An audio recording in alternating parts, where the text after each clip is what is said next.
Hey Liz, how are you? I'm good. How are you doing?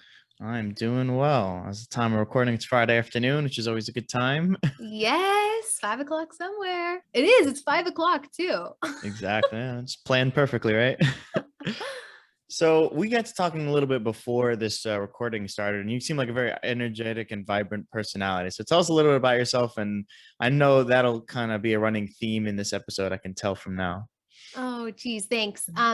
So yeah, my name's Liz, and I'm a licensed marriage and family therapist, as well as a certified life coach.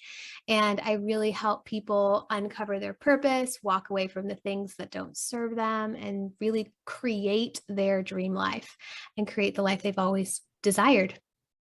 Nice. And did you kind of stumble on that? Was your personality and kind of that type of approach led you into, life coaching, and how did you find your way into that realm? It was a messy tumble into life coaching specifically.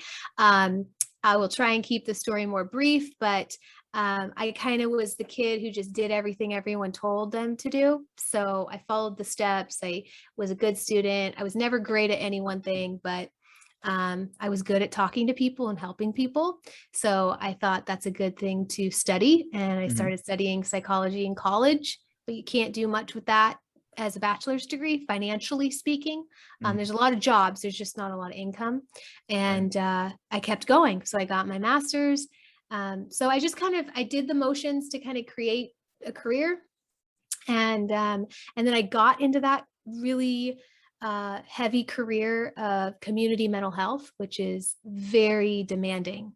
And I was burning out, and I was really young, and I felt immediately uh, upset that I was like, oh no, I made a massive mistake. What am I doing with my life? Hmm. Um, and I was lost. So I hired a coach. That's how I really got introduced to coaching specifically. I never knew it was something that I could do or that was really a career thing. But I just knew I needed support. So I hired a therapist and I hired a coach and I worked with them. And then all of a sudden realized, wow, there's this whole industry, there's this whole way that I could use my natural gifts and talents and my therapeutic skills and knowledge, but kind of translate it and form it into something that feels right for me and serve people that want to be served and are ready to Hmm. make change. So, yeah. Yeah, that's a really, really interesting question. Like I was actually having a conversation with my brother the other day about it's very easy to see kind of faults in others or maybe shortcomings in others, but when it comes to yourself, you're a little bit more biased and you have those protective shields. So even you as a kind of a licensed therapist, somebody who studied psychology and kind of knows that and like knows the actual ideals of it, you're still suffering a little bit from burnout and stuff like that. And you had to turn to somebody else who was an expert. So kind of how hard was that for you? Like, was that frustrating? You had studied this, you already knew what burnout was and knew how to avoid it from your psychology background, and then you're still suffering from it. Good question. Honestly, no, because I was in such a space of desperately needing help that I was just clinging to find it. I really Mm. just needed the support. I would be maybe bold enough to say I think a lot of therapists and mental health workers are burned out, especially if you're working in community mental health. You're overworked and underpaid, and you Mm. have a big heart. You have to have a big heart and care deeply to do that kind of work. So you're giving and never filling your tank back up. And burnout is just so easy. It's so easy to have happen. So for me, I didn't have any shame in it. I think I was more frustrated that I got there, Mhm. but it was just like, oh my gosh, I have to do something. I can't stand being in this place. Who can I call? Yeah. So I will say as a therapist, it is hard to find a therapist because a lot of therapeutic techniques like I already know. So Right. having therapy done on you, I can be like, oh, I know what you're doing. Like I see where Yeah. you're going with this. So I have to find somebody who's strong enough and not intimidated by another therapist that can kind of Right. call me on my BS and be like, Liz, get out of your own way. Like that's Mhm. kind of what I need. Um, but besides that, it wasn't too hard. That's good. That's good that you're Yeah. able to take advice from somebody else in that position. Because a lot of people, when they know stuff, they're like, I already know this. So what can you Mhm. teach me? Right. And the question that I have to follow up from there is, when you're facing burnout, especially in those type of service-based industries, I agree with you that therapists, I think also doctors and nurses, they see illness all the time, and it's like a never-ending battle. So you on one end don't want to get burnt out because you want to help everybody, but the other end is getting desensitized and not caring, and you can't really be a good helper, if you will, doctor, nurse, therapist, Mhm. etc., if you're desensitized. So how do you find that balance now that you've kind of overcome a little bit of that burnout, and now that you're doing it more full time on this licensed therapy? Yeah, that's such an important thing for people to know. And it's boundaries. It comes down to boundaries, and it's advocating for yourself and, excuse me, advocating for what you need. Um, Unfortunately, a lot of places just won't accept that. And if that's the case, then you're just not in the right place. But if you don't take care of yourself and you don't set those boundaries with who you work for or your patients or your clients, then you will either go numb and, like you said, just completely like lose interest in what you're doing and just kind of go through the motions, or you burn out. But with I noticed for myself, learning the boundaries, leaving the places that I knew I couldn't change the way the structure was going to be. There was Hmm. nothing I could do there, and finding new places, because there are doctors' offices, there are agencies, there are companies that will support you, will give you all of the things you need, and there are ways to make it happen with balance. Yeah, I totally agree. I actually had an episode 16, for those of you guys who haven't listened to it, totally about boundary setting, because it's tough and not a lot of people know how to do that. It's, you don't want to be the person who says no and seem selfish, but at the same time you kind of need to in order to be your best version of yourself, whether that be in relationships or, work settings. So totally agree that boundaries is definitely what you need in order to prevent burnout. Um, that kind of brings me to the question I normally like to start with, but sometimes I get excited when we're talking about things, and the five categories of success being money, happiness, physical and mental health, the three different relationships, social, intimate, and familial, and then career/purpose, I think are all interrelated and all extremely important, obviously, for overall success. But every person has a different ranking of importance based on their life experiences. And I'd always like to ask the guests to see what their ranking is. Yeah, I saw that and I was like, ooh, I like this question. Um, okay, so for me personally, you can't do much if you don't have your health. Health is the foundation of life. So to have the things like career and purpose and money and relationships, you need to have your health. Um, and I really feel that right now, because I actually just got over being so sick and I was so useless for at least 7 days. I just laid on Wow. the couch and I had nothing but, Netflix and trash TV. Um, but so for me, it would definitely be mental and physical health is number one. And then family, friends, and relationships, having that community is the next one. And then, career and purpose, and then money. Oh, well, I guess I forgot health, happiness. Mhm. I would say health, friends, family, relationships, happiness, career, money, Okay. in that order.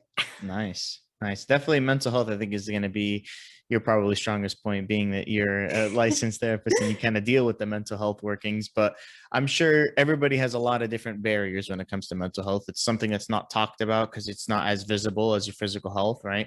We've all Mhm. seen the discussions when somebody hurts their arm. People always ask them, what's wrong with your arm? You have a cast on, but nobody knows what's going on in your mind if you're having a bad day. So, talk to us a little bit about mental barriers and how you can identify that when a customer or a client or somebody that you're coaching doesn't realize they have this blocking or this barrier in front of them. Mm, Such a good question. I think right now, especially with, you know, millennials and younger generation folks, is anxiety and depression are chronic in our culture. Anxiety, especially, it's almost accepted and expected, which is insane. And so, this belief culturally of the go, go, go, make the most money, live the biggest life, be the boldest person, go extra, farther, more. Um, I think that is very misguided and misleading for a healthy person to have. Um, Balance can be boring, and people don't like that, but it's actually what helps you function the best. So, a lot of things that I think people um, don't realize is when they're trying to just keep up with everything going on around them and they feel overwhelmed and they feel anxious. Those are huge signs to me that they're out of alignment and that they don't realize that this is a block, that trying to keep up and trying to do it all is actually causing them to do none of it, to Mm, fail at all of it, because they're not able to give their whole selves to any one thing. So to help them through those blocks, it's really slowing down. It's being very intentional, being mindful of what's around us, what's actually important, where we're setting our time up and how we're spending it, and what can we get rid of. It's like I like to say, like, there's a lot that we carry every day that's just garbage. Like, what mm, can we toss? What can we pass off? What can we get rid of? Because you are not meant to carry a backpack full of rocks of other people's mm. stuff. And I think we end up doing that. For sure. And how much, obviously, being millennials, both of us and the entire audience is kind of geared towards people born in our age range. Social media and the technology of the comparison points, really, of social media, I think, is the big cause of missing out and FOMO. And that would obviously increase anxiety, or maybe you feel depressed because you see others living their life that you want to live. How do you kind of combat that piece specifically? Yeah, I think in a couple of ways. I like to do digital detox pretty frequently. So every 3 months or so, just taking a step back. It's pretty hard to do. I actually suck at it. But forcing myself to take a break, because when it is off and you really are detoxing from it, you go through a detox cycle, which is really wild. You actually have the craving, you actually have a withdrawal, you have symptoms of feeling disconnected, uncomfortable, sad, you sleep more. It's the science behind it is insane Mm, how addicted we are to it. Um, so doing digital detoxes are huge. And then really being careful on who you follow and who you don't. So I would just follow anybody that seemed cool, or these really cool adventure companies. I would follow them, or the ones that are like the digital nomads. I wanted to be a digital nomad. Oh my gosh, yeah, right. Like, that's not for me as much as I want it to be, but it would always make me feel like I'm missing out. Like, I'm not mm, in Istanbul right now mhm. working on my computer. Like, I don't actually want to be in Istanbul right now. I really like my house. Like, I would love to travel there, but I don't want Yeah. to live out of a van in Istanbul. And I think a lot of people actually want structure and they want that small, tight-knit community. Um, but they see these bigger, bolder things that are out there. So I would be very intentional on who you follow, doing digital detox, and trying to create a life outside of it, which is super freaking hard when we live in a COVID world. Um, but finding, if you do use social media, use it in a way that excites you. Mhm. And honestly, there's a lot of other social media platforms besides Facebook and Instagram. Um, like, oh gosh, why am I drawing a blank? It starts with a D. Anyways, I can't think of the name. It's just like a chat room. Oh, Discord? Um, Discord, thank you. Yeah. Oh my gosh, Discord. It's like so cool that you can find people on Discord, or we found friends and we've done like um, cooking classes and Nice. found people with really different interests. And my husband's a super nerd and loves Dungeons and Dragons, so like he does that. Yeah. But like finding other platforms where you can find a small sense of a community that actually lifts you up and makes you feel good, that's what it's there for. Yeah. So that's kind of how I do my best in controlling it. But you're going to have those leaks and you're going to have those moments, and it's just figuring out how to diminish them as much as possible so you don't have them all the time.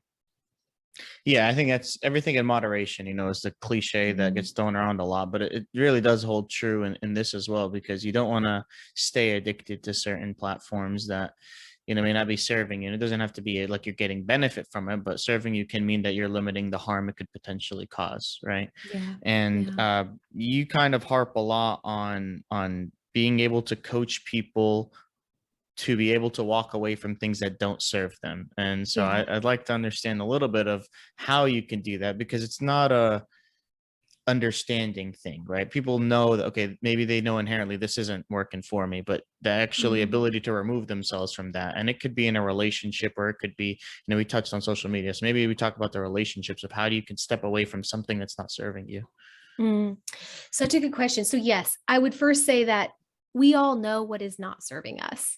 We know it. It makes us feel bad. It gives us acne. It gives us a stomach ache. It makes us just, binge eat, whatever. That's the stuff that doesn't serve me.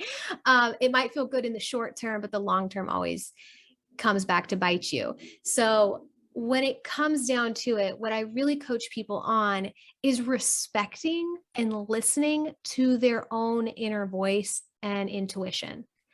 We know what is good and bad for us, but Mhm, we choose to shut ourselves up. We choose to not listen. mhm, So how I and this can change because everything I do is so customizable with each client in their circumstance, but mhm, it's really teaching them how to connect to their inner self. mhm, And that might sound a little woo woo, but it really is just um, getting self trust back. And I start by doing a great activity of hell yes or hell no. So, a hell yes is something that in your gut feels really good. So, I would usually start with like, what's your name? Okay, well, my name mhm, is Liz. mhm, When I say my name, is that a hell yes? Yeah, hell yeah, my name's Liz, duh. And I'm not named Tiffany. And then yeah, say, hey, my name's Tiffany. That is wrong. I am not a right, Tiffany. No way. That's a hell no. And pay attention to how it feels in your body. mhm, And then we start saying things like, where do you live? What do you look like? Um, do you like chocolate chip cookie dough?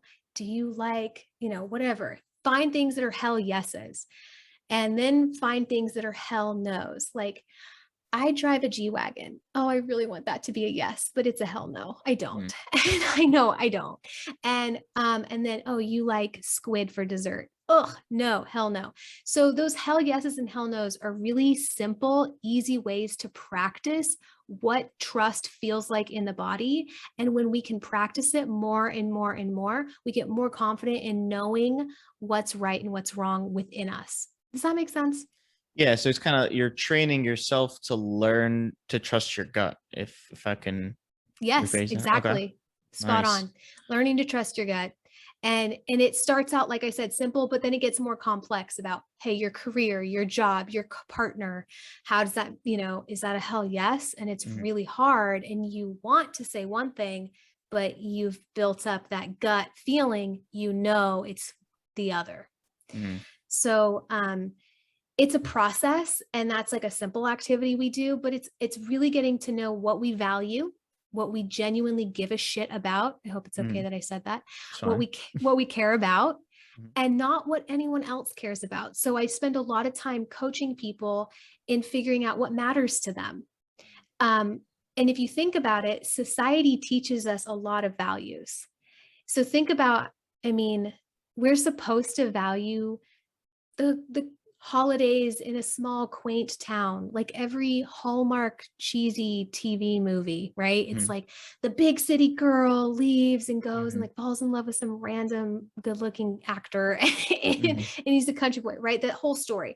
That is, we should not value work and we should value small town life. mhm. But that might not be true for someone. That Right. actually might not align at all, and they're forcing it. And so if they're trying to align with values that don't actually matter to them, they're always going to feel off, and they're never going to feel like they're in the right place or in the right skin or doing the right job, and they're just going to feel off. So that's something else that we're learning. Trust yourself. You actually love the big apple. Run towards it, own it, Mhm. live it, embrace it, and then find your way through there. So that's how I slowly help people figure out how to walk away from what's not serving them. That's awesome. Yeah, I think Yeah. trusting your gut is definitely the first step. And then knowing how to act on it. I still think, like, even myself, I struggle with that sometimes. Like, I feel like I've got a good handle on what I should do. And then there's times where, you just don't follow through on that. So how do you kind of Mm. keep that in in your mind and not use it to maybe beat yourself up on it. Maybe that's what motivates you. I know that's what motivates me, is to constantly looking at what I can improve on. But some people need to get motivated on, okay, it's okay, you missed this time, but you could do it next time type of thing. So how do you kind of find out what motivates somebody? Because I feel like that's a big factor in how you actually craft your message. And like you said, you specialize your coaching based on the client themselves.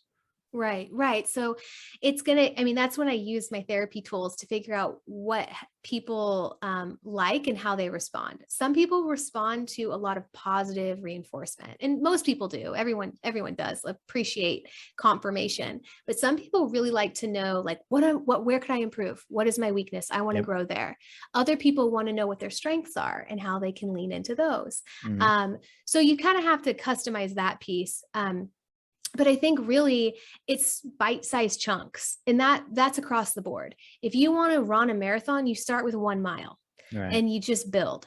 So if you want to hold yourself accountable and you want to build this self-trust, it's small exercises and it's having accountability, finding a community, hiring a coach, having a therapist, investing in yourself.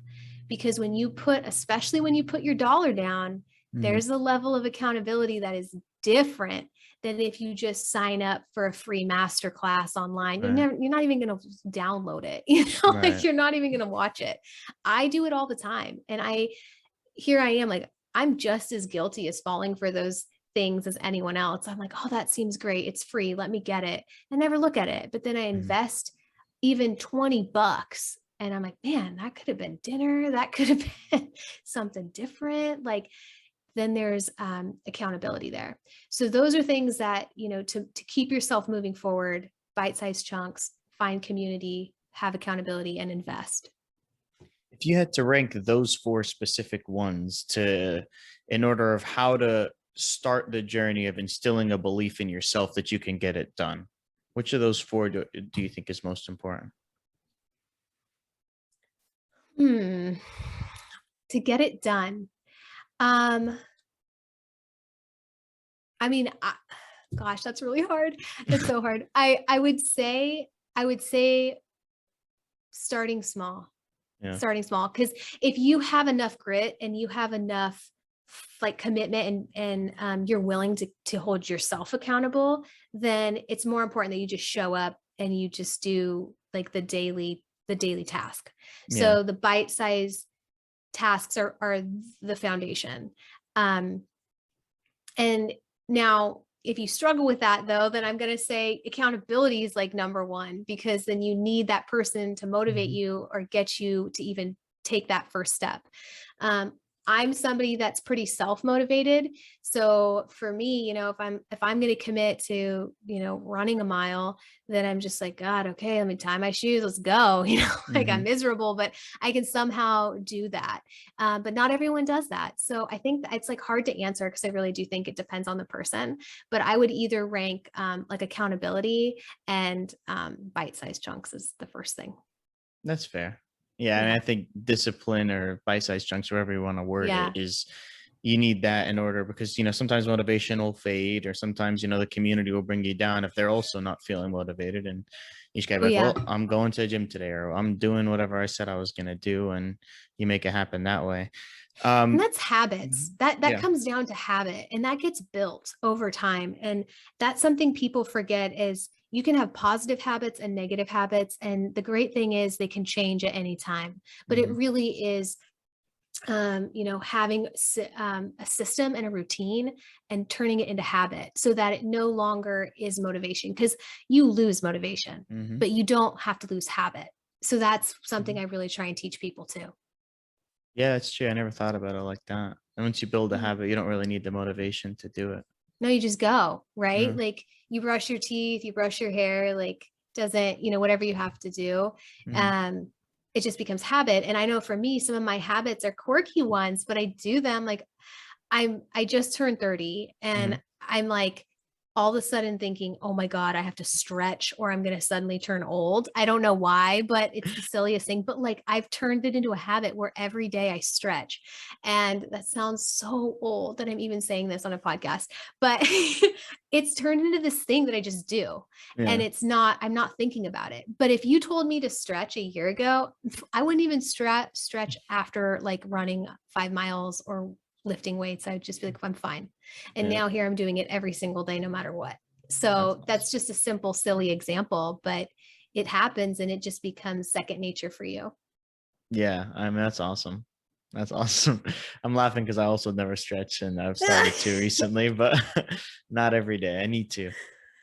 But you mentioned, multiple times on their ability to find out what people need and what makes them tick. I'm a huge fan of, NLP, neuro linguistic programming. Mhm. One of my favorite books is like Psycho-Cybernetics, Yeah. by Dr. Maxwell Maltz. But like, I want any other tips that you have and things that you've learned from that part of the journey to self-identify things that you need to improve on. I don't know if you use NLP during your coaching or not, but I assume you have a familiarity with it.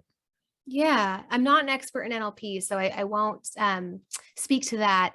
But I think with self identifying is if you can be really aware of your own reactional response. So, especially with your emotions, um, based on what people say, figuring out what your triggers are, that can be hard, but all it is what you feel when somebody says or does something. That's either a neutral response, a triggered response, or a depleted response. And if you are neutral, like it doesn't, you're like, okay, I'm indifferent on this. Mhm. But if it's a triggered response, you're going to have a physiological emotional reaction, whether it feels it in the body or you have a rapid thought, or all of a sudden you're like, oh, what a dick or an ass. Like, you have this negative thing or that's wrong, or you say it and you might not recognize it. But if you start just paying attention, awareness is so powerful. And I'm a huge proponent of somehow journaling. Now, I am not a natural born journaler. I actually don't like to write.